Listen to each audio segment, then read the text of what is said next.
ఏపీలో వరి పత్తి రైతుల్లో మరో తుఫాన్ గుబులు రేపుతోంది. గత నెల మోంతా తుఫాన్ నష్టం నుంచి ఇంకా తేరుకోకముందే మరో తుఫాన్ ముప్పు పొంచి ఉంది. తుఫాన్ ప్రభావంతో ఈ నెల 26వ తేదీ నుంచి కోస్తా రాయలసీమల్లో భారీ వర్షాలు కురుస్తాయని వాతావరణ నిపుణులు అంచనా వేశారు. నిన్న మలక్క జలసంధి దాని పరిసరాల్లో ఉపరితల ఆవర్తనం ఆవరించింది. దీని ప్రభావంతో శనివారం ఆగ్నేయ బంగాళాఖాతంలో అల్పపీడనం ఏర్పడనుంది. ఆ తర్వాత ఇది పశ్చిమ వాయువ్యంగా పయనించి ఈ నెల 24వ తేదీ కల్లా వాయుగుండంగా మారి దక్షిణ బంగాళాఖాతంలోకి ప్రవేశించనుంది.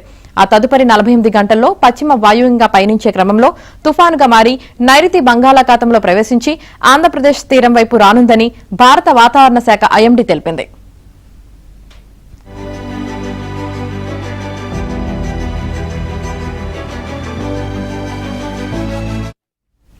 తుఫాన్ కు యునైటెడ్ అరబ్ ఎమిరేట్స్ యుఏఈ సూచించిన సెన్యార్గా నామకరణం చేయనున్నారు. ఈ విషయాన్ని ఐఎండీ అధికారికంగా ప్రకటించాల్సి ఉంది. గురువారం నాటి వాతావరణ పరిస్థితుల మేరకు ఈ నెల 24వ తేదీ నుంచి తమిళనాడులో వర్షాలు ప్రారంభమవుతాయి.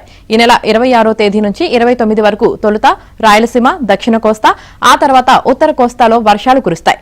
26 నుంచి 29వ తేదీ వరకు పలుచోట్ల భారీ, అక్కడక్కడ అతి భారీ వర్షాలు కురుస్తాయని ఐఎండీ తెలిపింది. ఎక్కువగా రాయలసీమ, దక్షిణ కోస్తాలో వర్షాలు కురిసే అవకాశముందని కొన్ని మోడళ్లు, కోస్తా, రాయలసీమ మొత్తం వర్షాలు కురుస్తాయని మరికొన్ని మోడళ్లు అంచనా వేశాయి.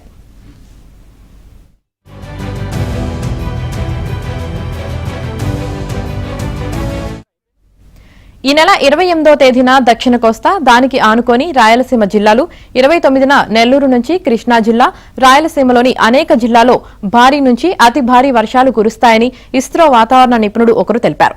ఉత్తరాదిలో చలిగాలుల ప్రభావం, బంగాళాఖాతంలో ఉపరితల ఉష్ణోగ్రతల ప్రభావం తుఫాన్పై ఉంటుందని మరో వాతావరణ నిపుణుడు వివరించారు. తుఫాన్ కాకినాడ టు మచిలీపట్నం మధ్య తీరం దాటే అవకాశముందని, అయితే సముద్ర ఉపరితల ఉష్ణోగ్రతలు ఉత్తరాది నుంచి వీచే చలిగాలుల ప్రభావం చూపుతాయని, అప్పుడు తీరం దాటే ప్రాంతంలో మార్పులు ఉంటాయని తెలిపారు. కోస్తా, రాయలసీమల్లో అనేక ప్రాంతాలపై ప్రభావం ఉంటుందని స్పష్టం చేశారు.